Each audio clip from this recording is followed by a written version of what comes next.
ದೇಶದ ಸರ್ವತೋಮುಖ ಅಭಿವೃದ್ಧಿಯೇ ಮೋದಿ ಸರ್ಕಾರದ 12 ವರ್ಷದ ಸಾಧನೆ. ಪ್ರಧಾನಿ ನರೇಂದ್ರ ಮೋದಿ ಅವರ ನಾಯಕತ್ವದಲ್ಲಿ ಭಾರತವು ಕಳೆದ 12 ವರ್ಷಗಳಲ್ಲಿ ಅಥವಾ ದಶಕಕ್ಕೂ ಹೆಚ್ಚು ಅವಧಿಯಲ್ಲಿ ಜಾಗತಿಕ ಮಟ್ಟದಲ್ಲಿ ಅಭೂತಪೂರ್ವ ಬೆಳವಣಿಗೆಯನ್ನು ಕಂಡಿದೆ. ದೇಶದ ಸರ್ವತೋಮುಖ ಅಭಿವೃದ್ಧಿ ಸೇರಿ ಆರ್ಥಿಕ, ಸಾಮಾಜಿಕ ಮತ್ತು ರಕ್ಷಣಾ ಕ್ಷೇತ್ರಗಳಲ್ಲಿ ದೇಶ ಮುಂಚೂಣಿಯಲ್ಲಿದೆ ಎಂದು ನರಗುಂದ ಶಾಸಕ ಸಿಸಿ ಪಾಟೀಲ ತಿಳಿಸಿದರು. ನಗರದ ಪತ್ರಿಕಾ ಭವನದಲ್ಲಿ ಸುದ್ದಿಗೋಷ್ಠಿ ನಡೆಸಿ ಮಾತನಾಡಿದ ಅವರು, ಕೇಂದ್ರ ಸರ್ಕಾರದ ಮಹತ್ವಾಕಾಂಕ್ಷಿ ಯೋಜನೆಗಳಾದ ಪ್ರಧಾನಮಂತ್ರಿ ಆವಾಸ್ ಯೋಜನೆ, ಉಚಿತ ಮನೆ, ಉಜ್ವಲ ಯೋಜನೆ, ಉಚಿತ ಗ್ಯಾಸ್ ಸಂಪರ್ಕ, ಜಲ ಜೀವನ್ ಮಿಷನ್, ಮನೆ ಮನೆಗೆ ಗಂಗೆ ಮತ್ತು ಆಯುಷ್ಮಾನ್ ಭಾರತ್ ಉಚಿತ ಆರೋಗ್ಯ ವಿಮೆ ಯೋಜನೆಗಳು ದೇಶದ ಕಟ್ಟಕಡೆಯ ವ್ಯಕ್ತಿಗೂ ತಲುಪಿವೆ ಎಂದು ಅವರು ವಿವರಿಸಿದರು. ಪತ್ರಿಕಾಗೋಷ್ಠಿಯಲ್ಲಿ ಶಿರಹಟ್ಟಿ ಶಾಸಕ ಡಾ ಚಂದ್ರು ಲಮಾಣಿ, ವಿಧಾನ ಪರಿಷತ್ ಸದಸ್ಯ ಎಸ್ವಿ ಸಂಕನೂರ, ರಾಜು ಕುರುಡಗಿ, ಸುರೇಶ ಮರಳಪ್ಪನವರ, ಸ್ವಾತಿ ಅಕ್ಕಿ, ಶಶಿಧರ ದಿಂಡೂರ, ಎಸ್ ಕರಿಗೌಡ್ರ, ನಿಂಗರಾಜ ಪಾಟೀಲ, ಉಷಾ ದಾಸರ, ನಿರ್ಮಲಾ ಕೊಳ್ಳಿ ಸೇರಿದಂತೆ ಇತರರಿದ್ದರು. 2014ನೇ ಇಸ್ವಿಗೆ ಭಾರತದ ಲೋಕತಾಂತ್ರಿಕ ವ್ಯವಸ್ಥೆಯ ಚುನಾವಣೆಯಲ್ಲಿ ಭಾರತೀಯ ಜನತಾ ಪಕ್ಷ ಪೂರ್ಣ ಬಹುಮತದ ಕಾಂಗ್ರೆಸ್ ಅಲ್ಲದ ಏಕಪಕ್ಷದ ಸರ್ಕಾರವನ್ನು ರಚನೆಯನ್ನು ಮಾಡಿದೆ. ನಮ್ಮ ರಾಜ್ಯದಿಂದ 28ರಲ್ಲಿ 17 ಸ್ಥಾನಗಳನ್ನು ನಾವು ಭಾರತೀಯ ಜನತಾ ಪಕ್ಷಕ್ಕೆ ಕೊಟ್ಟಿವಿ. ಪ್ರಧಾನಿ ನರೇಂದ್ರ ಮೋದಿಯವರು ಪ್ರಥಮ ಬಾರಿಗೆ ಪ್ರಧಾನಿಯಾದ ನಂತರ ಅವರು ಹೇಳಿದಂಥ ಒಂದು ಮಾತನ್ನು ನಾವೆಲ್ಲರೂ ಭಾಳ ಗಮನವಿಟ್ಟು ಕೇಳಬೇಕು. ನಮಗೆ ಅಭಿವೃದ್ಧಿ ಎಂಬುದು ದಿನದ 24 ಗಂಟೆಗಳು, ವಾರದ 7 ದಿನಗಳು, ವರ್ಷದ 12 ತಿಂಗಳ ಕಾಲ ದೇಶಾದ್ಯಂತ ನಿರಂತರವಾಗಿ ನಡೆಯುವ ಒಂದು ಧ್ಯೇಯವಾಗಿದೆ. ನಾವು ಶಂಕುಸ್ಥಾಪನೆಯನ್ನು ನೆರವೇರಿಸುವ ಯೋಜನೆಗಳನ್ನು ಪೂರ್ಣಗೊಳಿಸಿ ಉದ್ಘಾಟನೆವರೆಗೂ ನಾವು ಶ್ರಮಿಸುತ್ತೇವೆ ಅನ್ನುವಂಥ ಮಾತನ್ನು ಪ್ರಾರಂಭದಲ್ಲಿ ಹೇಳಿದರು. ಭಾಳ ಜನ, ಭಾಳ ಪಕ್ಷದ ಸರ್ಕಾರಗಳು, ಮಂತ್ರಿಗಳು ಶಂಕುಸ್ಥಾಪನೆಯಲ್ಲಿ ಭಾಳ ಆಸಕ್ತಿಯನ್ನು ತೋರಿಸ್ತಾರೆ.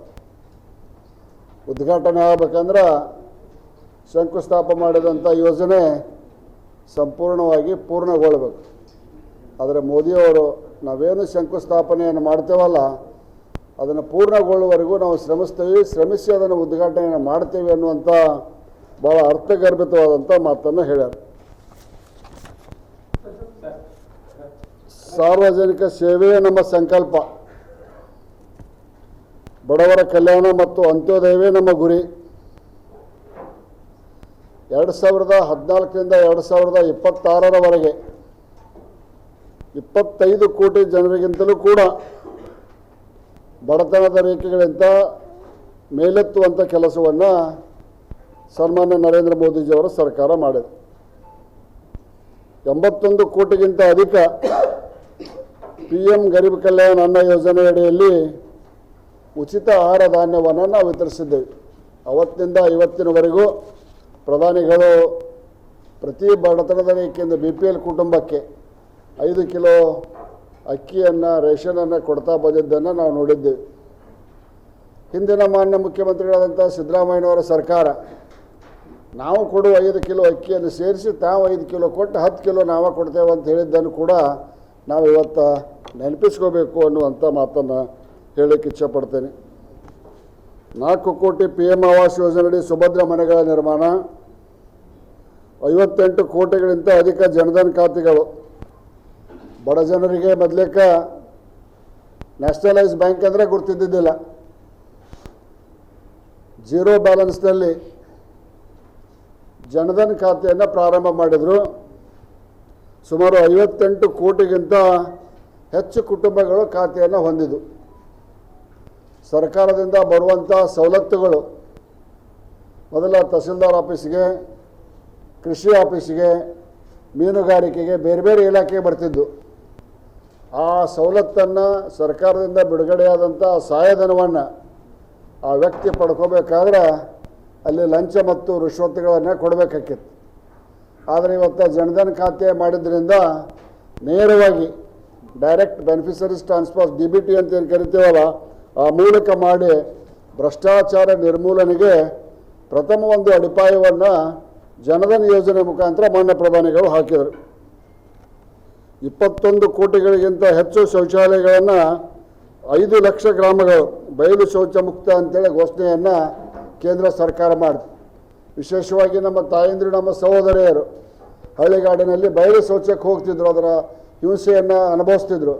ಅದಕ್ಕೆ ಶೌಚಾಲಯವನ್ನು ಮಾಡಿ ಆ ಹಿಂಸೆಯನ್ನು ತಡೆಗಟ್ಟಿದಂಥ ಕೀರ್ತಿ ಮಾನ್ಯ ನರೇಂದ್ರ ಮೋದಿಯವರಿಗೆ ಸಲ್ತದೆ. ಪ್ರಮುಖವಾಗಿ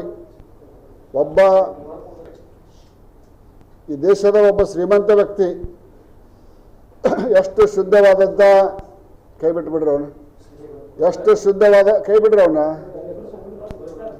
ಶುದ್ಧವಾದಂಥ ಕುಡಿಯುವ ನೀರನ್ನು ಕುಡಿತಾನಲ್ಲ, ಒಬ್ಬ ಗುಡಿಸಲಲ್ಲಿ ವಾಸಿಸುವ ವ್ಯಕ್ತಿಯು ಕೂಡ ಅಷ್ಟೇ ಶುದ್ಧವಾದಂಥ ಕುಡಿಯುವ ನೀರನ್ನು ಕುಡಿಬೇಕನ್ನುವಂಥ ಧ್ಯೇಯೋದ್ದೇಶದೊಂದಿಗೆ ಜಲಜೀವನ್ ಮಷಿನ್ ಮುಖಾಂತರ, ನಲ್ಲಿ ಮುಖಾಂತರ ನೇರ ಸಂಪರ್ಕವನ್ನು ಕಲ್ಪಿಸಿಕೊಟ್ಟಂಥ ಕೀರ್ತಿ ನರೇಂದ್ರ ಮೋದಿಯವರಿಗೆ ಸಲ್ತೈತಿ. ನಾನು ಪ್ರಾರಂಭದಲ್ಲಿ ಹೇಳಿದೆ, 3 ಯೋಜನೆಗಳಿಗೆ ಪ್ರಾರಂಭದಲ್ಲಿ ಭಾಳ ಆದ್ಯತೆಯನ್ನು ಕೊಟ್ಟರು ಸನ್ಮಾನ್ಯ ನರೇಂದ್ರ ಮೋದಿಯವರು. ಒಂದು ಜನಧನ್ ಖಾತೆ, 2ನೇದ್ದು ಆರೋಗ್ಯ, 3ನೇದ್ದು ಬಡತನ ಕುಟುಂಬದಲ್ಲಿ ವಾಸಿಸಿರ್ತಕ್ಕಂಥ ನಮ್ಮ ತಾಯಂದಿರು ಸಹೋದರಿಯರು.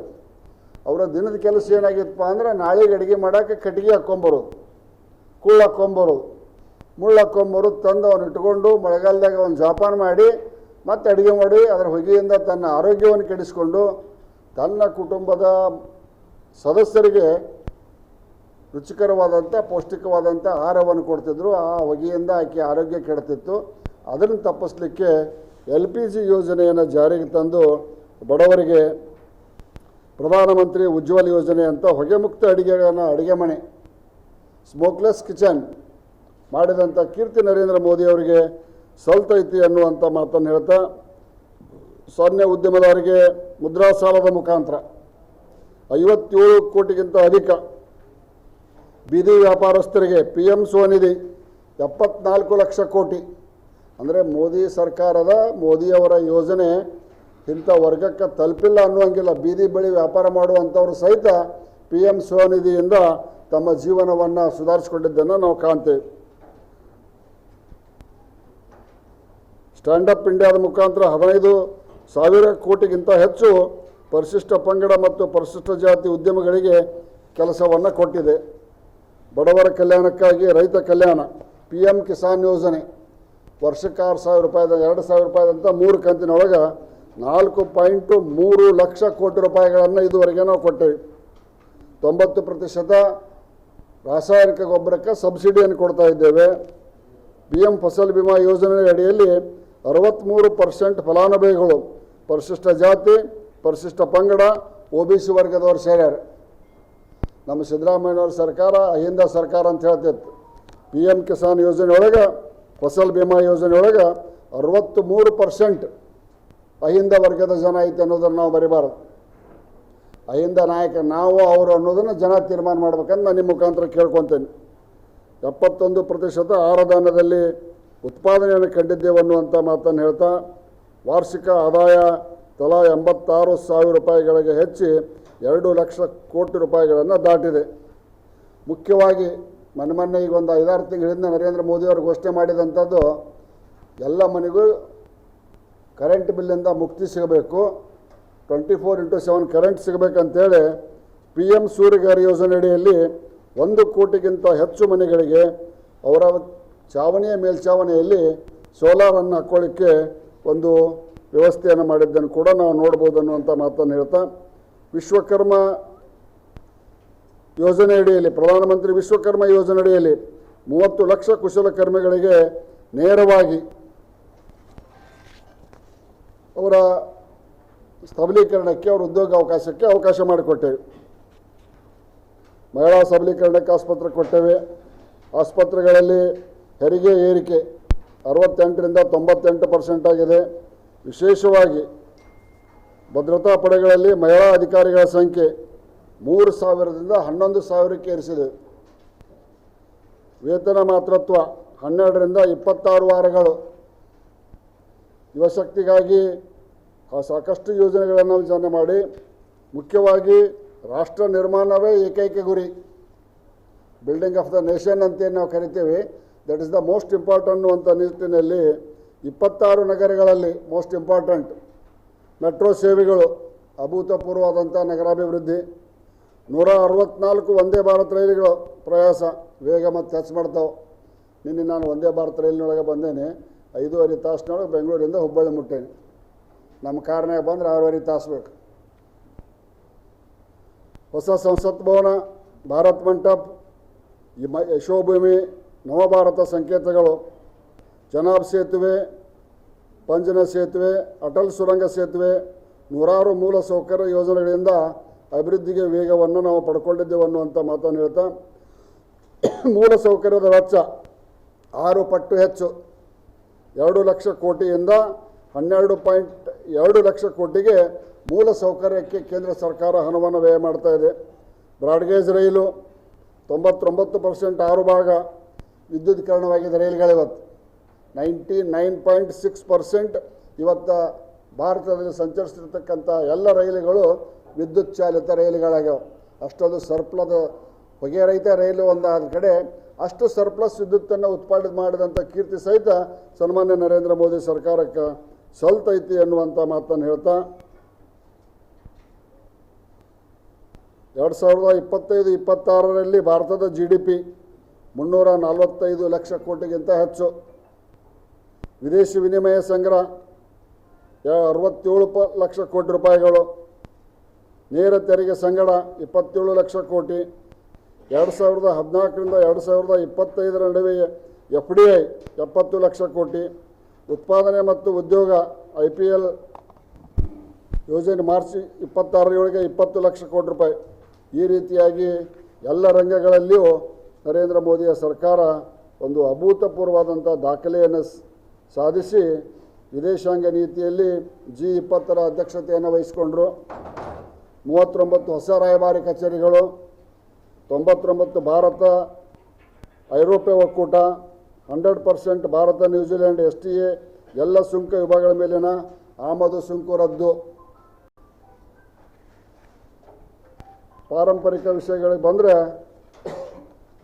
ಅಯೋಧ್ಯೆಯ ಪ್ರಭು ಶ್ರೀರಾಮಚಂದ್ರನ ಜನ್ಮಭೂಮಿ ಅಯೋಧ್ಯೆಯಲ್ಲಿ ರಾಮ ಮಂದಿರ ನಿರ್ಮಾಣ, 2025ರಲ್ಲಿ 66 ಕೋಟಿ ಭಕ್ತರು ನಂಬಿರುವಂಥ ಶ್ರದ್ಧಾ ಕೇಂದ್ರ ಮಹಾಕುಂಭಮೇಳ, 66 ಕೋಟಿ ಜನ ಮಹಾಕುಂಭಮೇಳವನ್ನು ನೋಡುತ್ತೆ.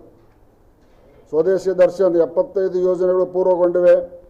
ಹರ್ ಘರ್ ತಿರಂಗದಲ್ಲಿ 2022ರಲ್ಲಿ 23 ಕೋಟಿ ಮನೆಗಳ ಮೇಲೆ ನಮ್ಮ ರಾಷ್ಟ್ರೀಯ ಧ್ವಜವನ್ನು ನಾವೆಲ್ಲರೂ ಹಾರಾಡಿಸಿದ್ವಿ ಅನ್ನುವಂಥ ಮಾತನ್ನು ಹೇಳ್ತಾ, ಈ ರೀತಿ ಎಲ್ಲ ರಂಗಗಳಲ್ಲಿ ಪ್ರಧಾನ ನರೇಂದ್ರ ಮೋದಿ ಅದ್ಭುತವಾದಂಥ ಪ್ರಗತಿಯನ್ನು ಸಾಧಿಸಿ ಭಾರತ ದೇಶ ವಿಶ್ವದಲ್ಲಿ ಸರ್ವಶ್ರೇಷ್ಠ ರಾಷ್ಟ್ರವಾಗುವಂತಕ ಮತ್ತು 2047ಕ್ಕೆ ಆತ್ಮನಿರ್ಭರ ಭಾರತವಾಗುವಂಥ ನಿಟ್ಟಿನಲ್ಲಿ ಮೂಲಭೂತ ಸೌಕರ್ಯದ ಕಡೆ ಗಮನ, ಬಡ ಕಲ್ಯಾಣರ ಕಡೆಗೆ ಒಂದು ಗಮನ, ವಿಶೇಷವಾಗಿ ಆಧುನೀಕರಣಕ್ಕೆ ಒಂದು ಗಮನವನ್ನು ಕೊಡ್ತಾ ನಮ್ಮ ದೇಶದ ಭದ್ರತಾ ವ್ಯವಸ್ಥೆ ಯಾವ ರೀತಿ ಹೆಚ್ಚೈತೆ ಅಂದ್ರೆ, ಇವತ್ತು ಪಾಕಿಸ್ತಾನ ಮತ್ತು ಚೈನಾ ಸೈಮೆಂಟೇನಿಯಸ್ಲಿ ನಮ್ಮ ಜೊತೆಗೆ ಯುದ್ಧಕ್ಕೆ ಬಂದರೂ ಕೂಡ ಎದುರಿಸುವಂಥ ಸಾಮರ್ಥ್ಯವನ್ನು ನಮ್ಮ ಸೈನ್ಯಕ್ಕೆ ಸನ್ಮಾನ್ಯ ನರೇಂದ್ರ ಮೋದಿಜಿಯವರು ತಂದು ಕೊಟ್ಟಾರ ಅಂತ ಹೇಳಿದ್ರೆ ತಪ್ಪಾಗಲಿಕ್ಕಿಲ್ಲ.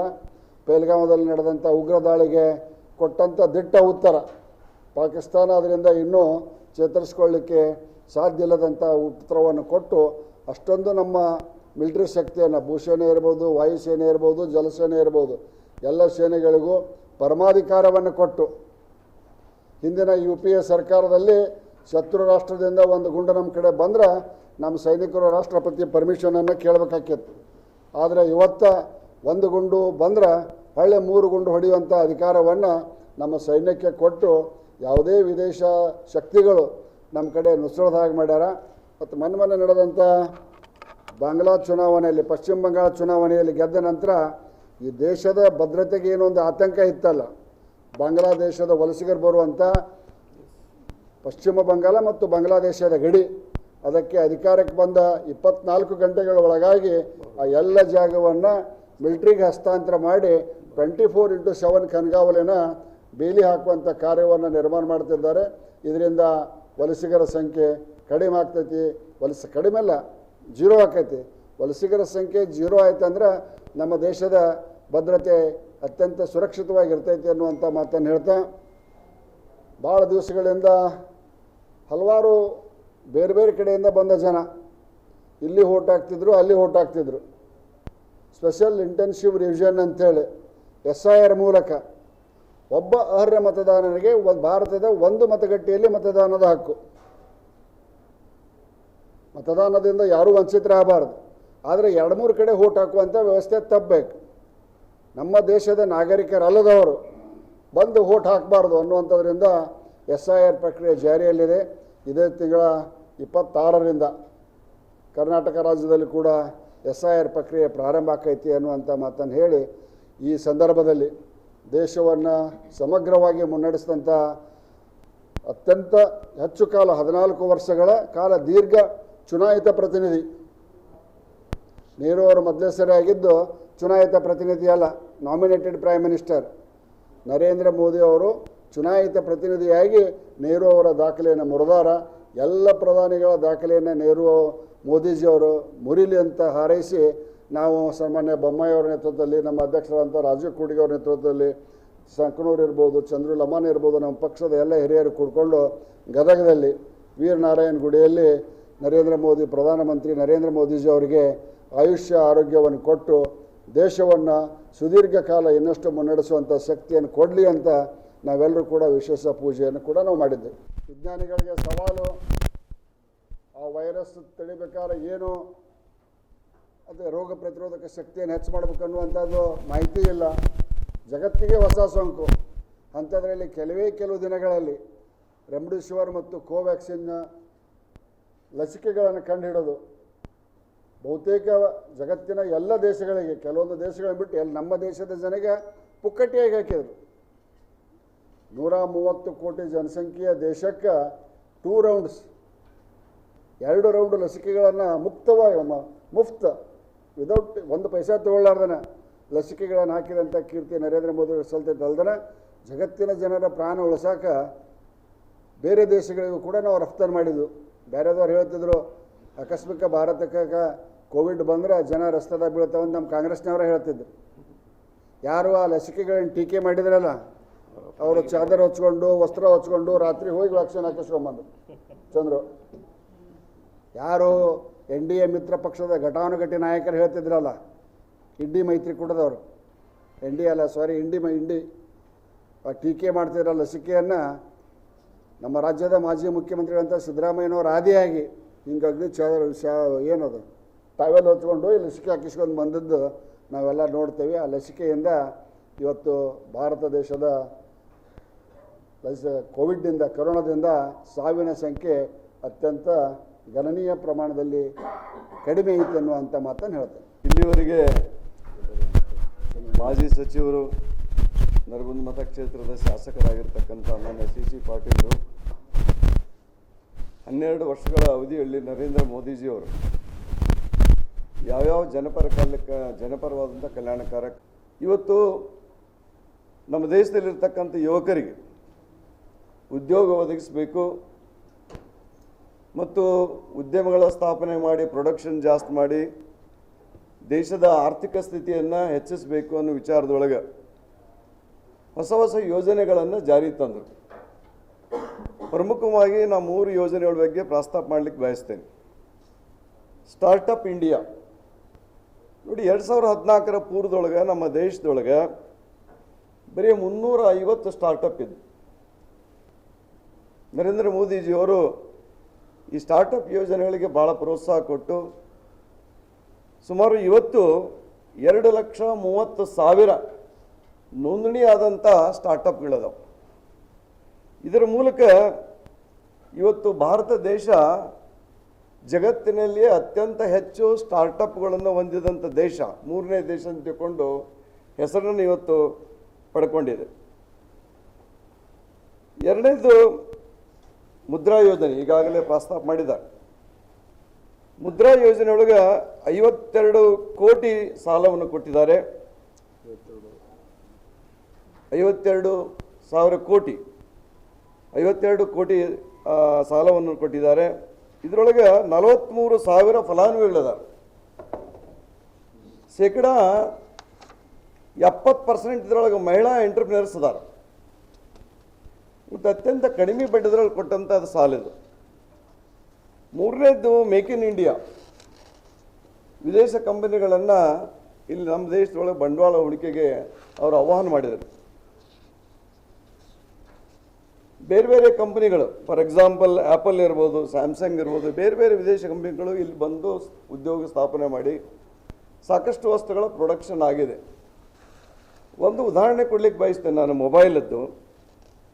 ಮೊಬೈಲ್ ಪ್ರೊಡಕ್ಷನ್ ಇಡೀ ಜಗತ್ತಿನೊಳಗನ ಅತಿ ಹೆಚ್ಚು ಪ್ರೊಡಕ್ಷನ್ ಮಾಡ್ತಕ್ಕಂಥ 2ನೇ ದೇಶ ಅದು ಯಾವುದಾದ್ರು ಇದ್ದದ್ದು ಭಾರತ ದೇಶ. 2014 ಪೂರ್ವದೊಳಗೆ ನಮ್ಮ ದೇಶದೊಳಗೆ 18,900 ಕೋಟಿ ಪ್ರೊಡಕ್ಷನ್ ಆಗ್ತಿತ್ತು.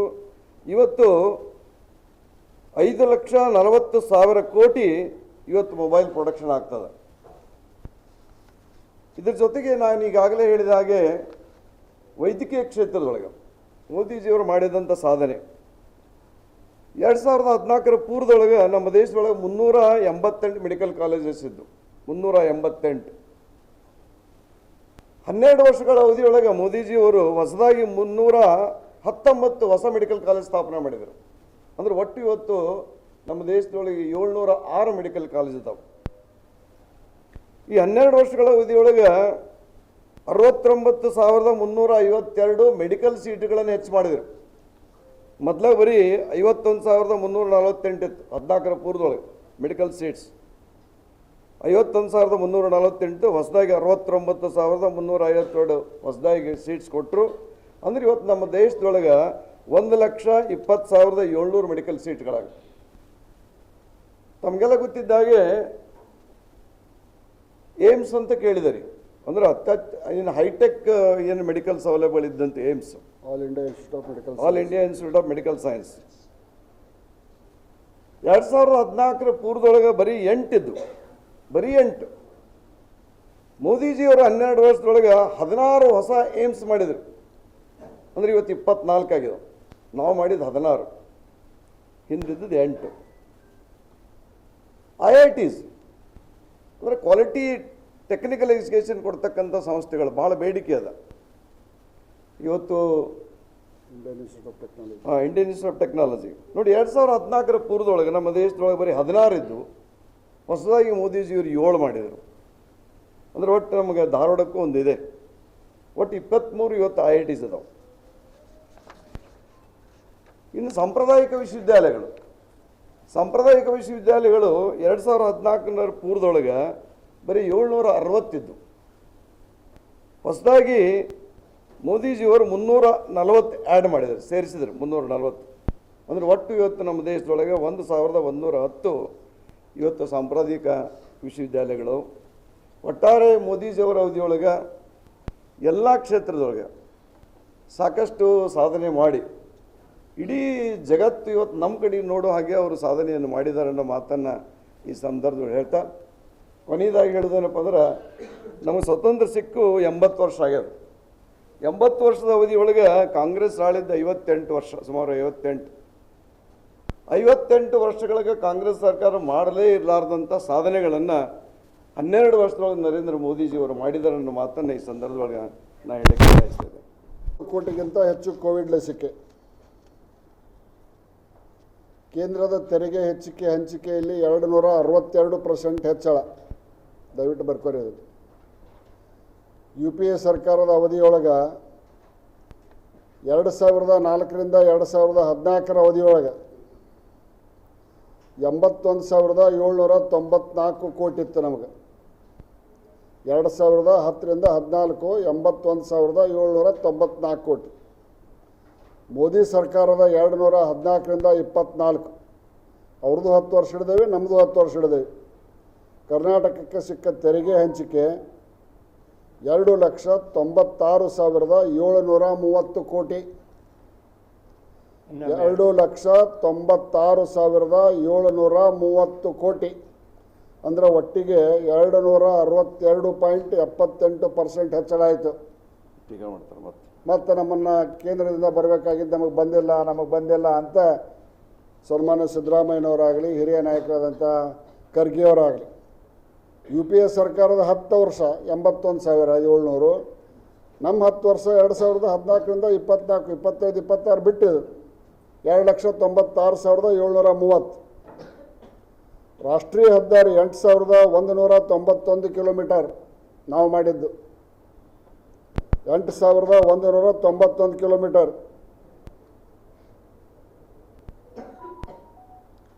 ಬರೀ ಬೆಂಗಳೂರಿನಿಂದ ಮೈಸೂರಿಗೆ ಸೂಪರ್ ಎಕ್ಸ್ಪ್ರೆಸ್ ಹೈವೇ ಮಾಡಿದ್ದು ನಾನು ಲೋಕೋಪಯೋಗಿ ಮಂತ್ರಿ ಇದ್ದೆ, ಗಡ್ಕರಿ ಅವರು MOST ರಸ್ತೆ ಮಂತ್ರಿ ಇದ್ದರು, ನಾವು ಅವರು ಕೂಡ ಪೂಜೆ ಮಾಡಿದ್ವಿ. 118 ಕಿಲೋಮೀಟ್ರಿಗೆ 8,480 ಕೋಟಿ ರೂಪಾಯಿ ಖರ್ಚು ಮಾಡೀವಿ. 8,480 ಕೋಟಿ. ತುಮಕೂರೊಳಗೆ HAL ಮತ್ತು ಬೋಯಿಂಗ್ ದೇಶದ ದೊಡ್ಡ ಹೆಲಿಕಾಪ್ಟರ್ ಉತ್ಪಾದನಾ ಸೌಲಭ್ಯದ ಮತ್ತು ಅಮೆರಿಕದ ಹೊರಗಿನ ಬೋಯಿಂಗ್ ಸಂಸ್ಥೆಯ ಅತಿ ದೊಡ್ಡ 11,600 ಕೋಟಿ ರೂಪಾಯಿ ಹೂಡಿಕೆಯ ತಾಂತ್ರಿಕ ಕೇಂದ್ರವನ್ನು ಬೆಂಗಳೂರಿನಲ್ಲಿ ಸ್ಥಾಪನೆಯನ್ನು ಮಾಡಿ. ಪ್ರಿಂಟ್ ಮಾಡಿಸ್ಬೇಕಾದ್ರೆ ಇನ್ನೊಮ್ಮೆ ಎಲ್ಲರಿಗೂ ಒಂದು ಕೊಡ್ತೇವೆ. ಒಂದು ಕಡೆ ಅದೇನು ಮಾತಾಡಬೇಡ್ರಿ ಯಾರು. ಒಂದು ಕಡೆ ನೂತನ ಮುಖ್ಯಮಂತ್ರಿಗಳು ಸನ್ಮಾನ್ಯ DK ಶಿವಕುಮಾರ್ ಸಾಹೇಬರು, ಇನ್ನೊಂದು ಕಡೆ ದೆನ್ ಚೀಫ್ ಮಿನಿಸ್ಟರ್ ಸಿದ್ದರಾಮಯ್ಯಜಿ ಅವರು SIR ಬೇಡ ಅಂತಿದ್ರು. ಈಗ SIR ಮಾದರಿ ಒಳಗೆ ಗೃಹಲಕ್ಷ್ಮಿ ಯೋಜನೆ ಮತ್ತು ಇನ್ನೊಂದು ಯಾವುದು ಭಾಗ್ಯಜ್ಯೋತಿ ಯೋಜನೆ SIR ಮಾದರಿ ಒಳಗೆ ಮತ್ತು ಅವರು ಮಾಡಕತ್ತಾರ. That is also SIR.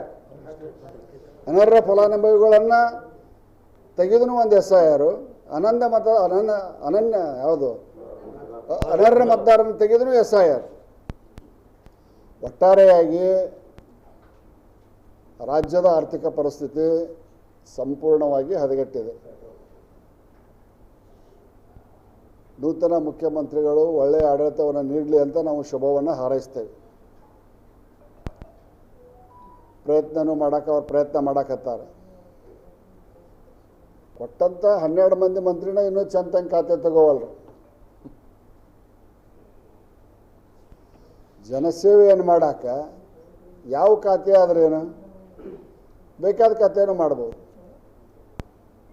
ಒಬ್ಬರು ನೇರಾವರಿ ವಲಯ ಅಂತಾರೆ, ಒಬ್ಬರು BMRD BD ಹೊರತುಪಡಿಸಿ ಬೆಂಗಳೂರು ಅಭಿವೃದ್ಧಿ ಯಾವುದದು BDA ಮತ್ತು BMRD ಹೊರತುಪಡಿಸಿ ಬೆಂಗಳೂರು ನಗರಾಭಿವೃದ್ಧಿ ತಗೊಂಡು ನಾ ಏನು ಮಾಡಲಿ ಅಂತಾರೆ. ಈ ರೀತಿಯಾದಂಥ ಸರ್ಕಾರ ನಡೆದದ. ಇದು 12 ಮಂದಿ ಮಂತ್ರಿಗೇ ಇಷ್ಟು ನಡೆದೈತಿ. ಇನ್ನು 11 ಮಂದಿ ಮಂತ್ರಿ ಆಗಿದ್ದು ಎಲ್ಲಿಗೆ ಹೋಗಿಬಿಡ್ತೈತೋ ಅದು ದೇವರಿಗೆ ಗುರುತು, ಪರಮಾತ್ಮಗೆ ಗುರುತು. ಈ ರೀತಿಯಾದಂಥ ಸರ್ಕಾರವನ್ನು ಮೊದಲನೇ 3 ವರ್ಷ ಸಂಪೂರ್ಣವಾಗಿ ನಿಷ್ಕ್ರಿಯವುಳ್ಳಂಥ ಸರ್ಕಾರವನ್ನು ನೋಡಿದೆ. ಎರಡನೇ ಅವಧಿಯೊಳಗೆ ಏನೋ ದೇವರು ದಿಂಡ್ರ ಮೇಲೆ ಭರವಸೆ ಇಟ್ಟಾರಲ್ಲ, ಅದ ಒಂದು ನಮಗೆ ನೆಮ್ಮದಿಯ ಅಂಶ. DK ಶಿವಕುಮಾರ್ ಅವರು ಹಿಂದೂ ದೇವರುಗಳ ಮೇಲೆ ನಂಬಿಕೆ ಇಟ್ಟು ಹಿಂದೂ ದೇವಸ್ಥಾನಕ್ಕೆ ಹೋಗಿ ಹಿಂದೂ ದೇವರ ಪೂಜೆ ಮಾಡಿ ಏನು ಅಧಿಕಾರ ತಗೊಳಕತ್ತಾರಲ್ಲ, ಒಂದು ಸ್ವಲ್ಪ ಮಟ್ಟಿಗೆ ನೆಮ್ಮದಿಯ ನಿಟ್ಟುಸಿರು ಕರ್ನಾಟಕ ಜನತೆ ಬಿಡಬಹುದು ಏನೋ ಅನ್ನುವಂಥ ಆಶಾಭಾವನೆಯೊಳಗೆ ಅದೇ. ಅದ್ರ ಮುಂದೆ ಮತ್ತೆ ಆಯಾ ದೇವರು ಬರ್ತಾವೋ ಗುರ್ತಿಲ್ಲ. ಈ ಸದ್ಯ ಅಂಕಾರ ಹಿಂದೂ ದೇವರು ಅದಾವ. ಅವ್ರು ಯಾರು ಕೊಟ್ಟವ್ರು ಯಾರು? ಏನು ಆ್ಯಕ್ಷನ್ ತೊಗೋಬೇಕು ಇವ್ರ ಮೇಲೆ? ಈಗ ರಾಜ್ಯದ ಬೊಕ್ಕಸ ಹಾಲಿ ಮಾಡಿದವ್ರಿಗೆ ಏನು ಆ್ಯಕ್ಷನ್ ತೊಗೋಬೇಕು? ರಾಹುಲ್ ಗಾಂಧಿ ಹಿಡ್ಕೊಂಡು, ಮಲ್ಲಿಕಾರ್ಜುನ್ ಖರ್ಗೆ ಅವ್ರು ಹಿಡ್ಕೊಂಡು, ಸನ್ಮಾನ್ಯ ಸಿದ್ದರಾಮಯ್ಯನವ್ರು ಹಿಡ್ಕೊಂಡು, DK ಶಿವಕುಮಾರ್ ಹಿಡ್ಕೊಂಡು, ಲಕ್ಷ್ಮೀ ಹೆಬ್ಬಾಳ್ಕರ್ ಹಿಡ್ಕೊಂಡು ಎಲ್ಲರೂ ಕೈ ಎತ್ತಿದ್ರಲ್ಲಿ. ಹಿಂಗೆ ಫೋಟೋ ಅದಾವ ಇನ್ನೂ. ಕಾಕಾ ಪಾಟೀಲ್ ನಿನಗೂ ಫ್ರೀ, ಮಾದೇವಪ್ಪ ನಿನಗೂ ಫ್ರೀ, ನನಗೂ ಫ್ರೀ, ನನ್ನ ಹೆಂಡತಿಗೂ ಫ್ರೀ, ನಿನಗೂ ಫ್ರೀ ಹೇಳಿದವ್ರು ಯಾರು? ಮತ್ತು ರಾಜ್ಯದ ಬೊಕ್ಕಸವನ್ನು ಹಾಳು ಮಾಡಿದವ್ರು ಯಾರು? 3 ವರ್ಷ ಸುಮ್ಮನೆ ಯಾಕೆ ಕುಂತ್ರಿ? ಯಾರು ಕೂಡ ವಸೂಲು ಮಾಡ್ತೀರಿ, ನೀವು ತುಂಬ್ತೀರಿ ಅದನ್ನು? ಏನಿದು ಸರ್ಕಾರ ಅಂತಾರ? ತಾವ ಘೋಷಣೆ ಮಾಡಿದ್ರು, ತಾವ ಕೊಟ್ಟರು, ಮತ್ತೀಗ ಪರಿಷ್ಕರಣೆ. ಅಂದರೆ ಟೋಟಲಿ ನಂಬರ್ ಆಫ್ ಬೆನಿಫಿಷರೀಸನ್ನು ಕಡಿಮೆ ಮಾಡಬೇಕು, ಸರ್ಕಾರಕ್ಕಾಗುವಂಥ ಹೊರೆಯನ್ನು ಕಡಿಮೆ ಮಾಡಿ ಎಷ್ಟರಾಗಲಿ ಎಷ್ಟರ ಉಳಿಲಿ ಅಷ್ಟು ಉಳಿಸ್ಕೋಬೇಕು. 400 ಮಂದಿ ನೌಕರದಾರನ್ನು ಹೊರಗೆ ತೆಗೆದ್ರಲ್ಲ ಡಿ ಕೆ ಶಿವಕುಮಾರ್, ಯಾವ ಕಾರಣಕ್ಕಾಗಿ 400 ಮಂದಿನ ತೊಗೊಂಡಿದ್ರಪ್ಪ? At a time 400 C M ಆಫೀಸ್ನಿಂದ ರಿಲೀವ್ ಮಾಡಿದ್ರಲ್ಲ. ಆ 440 ಮಂದಿಗೆ ಏನು ಕೆಲಸ ಕೊಟ್ಟರು ಇಷ್ಟು ದಿವಸ? ಅವ್ರ ಪಗಾರ ಯಾರು ಕೊಟ್ಟರು? ರಾಜ್ಯದ ಜನರ ತೆರಿಗೆ ಹಣ ಅಲ್ಲ.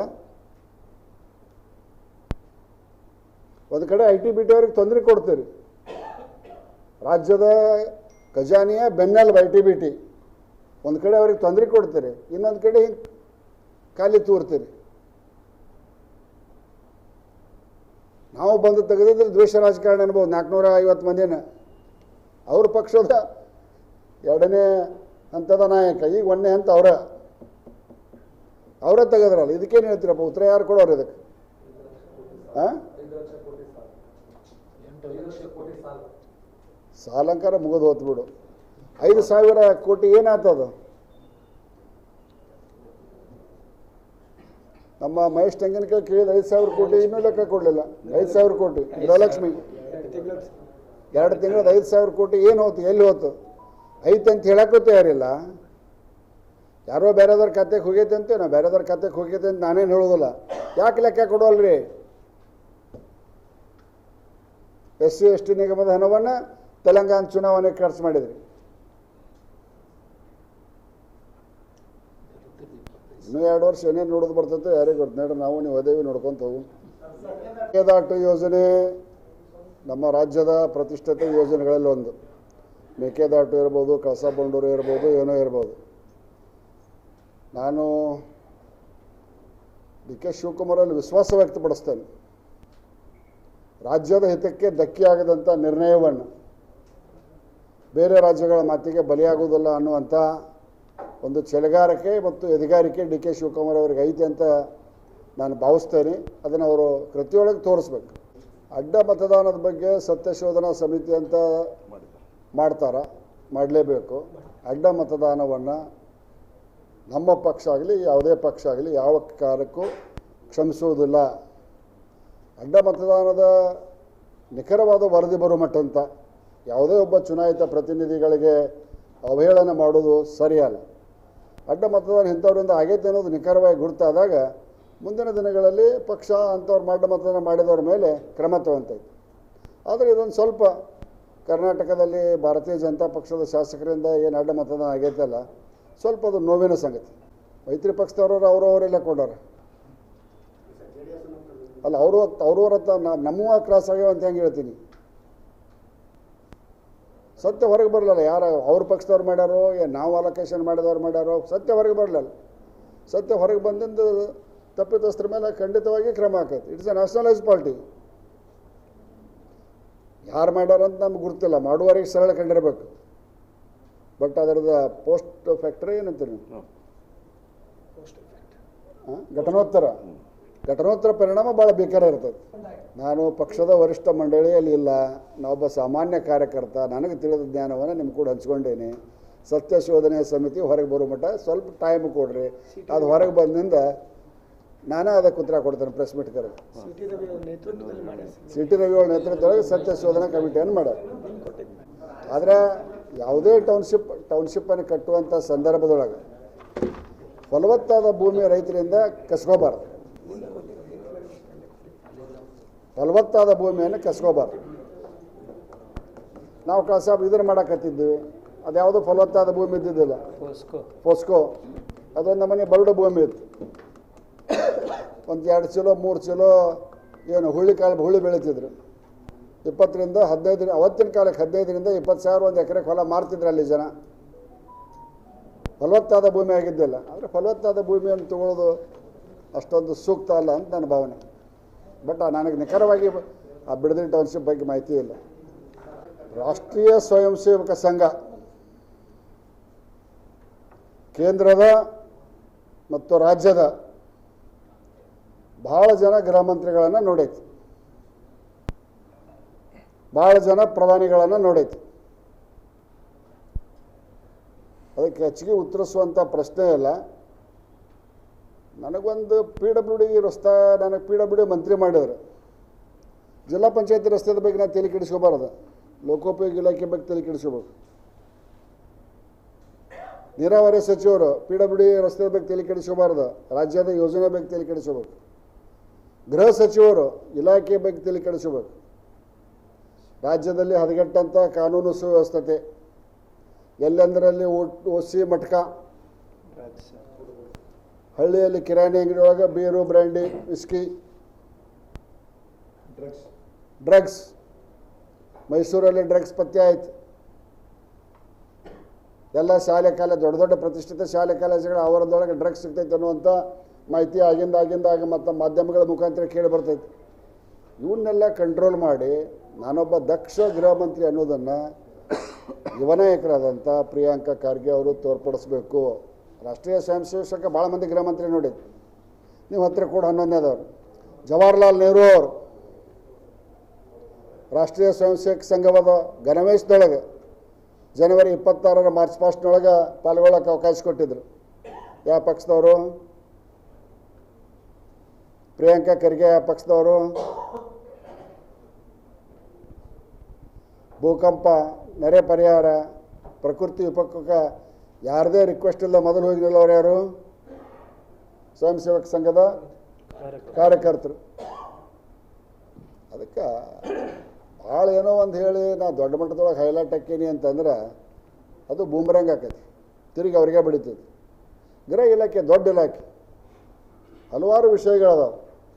ಕಾನೂನು ಸುವ್ಯವಸ್ಥೆ ಇರ್ಬೋದು, ಬೆಳಗ್ಗೆ 7 ಗಂಟೆಗೆ ಬಾರ್ ಚಾಲೂ ಆಕ್ಕವು, ಬೆಳಗ್ಗೆ 7 ಗಂಟೆಗೆ ಬ್ರ್ಯಾಂಡಿ ಅಂಗಡಿ ಚಾಲೂ ಆಕ್ಕವು, ರಾತ್ರಿ 1 ಗಂಟೆ ಮಟ್ಟ ಇರ್ತಾವೆ. ಬೆಂಗಳೂರಾಗ ನೈಟ್ ಕ್ಲಬ್ 1 ಗಂಟೆ ಮಟ್ಟ ಇರ್ತಾವೆ. ಪರ್ಮಿಷನ್ ಐತೆ? ಅದ್ರ ಬಗ್ಗೆ ಒಬ್ಬ IG ಏನಾರ ಮಾತಾಡ್ಯಾರ? ಬೆಂಗಳೂರು ಕಮಿಷನರ್ ಮಾತಾಡ್ಯಾರ? 1:30-2 ಮಟ್ಟ ನೈಟ್ ಕ್ಲಬ್ ನಡೀತಾವೆ. ಗೃಹ ಸಚಿವರು ಪ್ರೈವೇಟ್ ಕಾರ್ನಾಗ ಅಡ್ಡಾಡಿ ರಾತ್ರಿ ರೌಂಡ್ಸ್ ಮಾಡಲಿ, FG road, brigade road, Koramangala ಎಲ್ಲ ಅಡ್ಡಾಡಿ ವಿಸಿಟ್ ಮಾಡಲಿ. ಮತ್ತೆ ಎಲ್ಲೆಲ್ಲದ ಬರ ನೋಡ.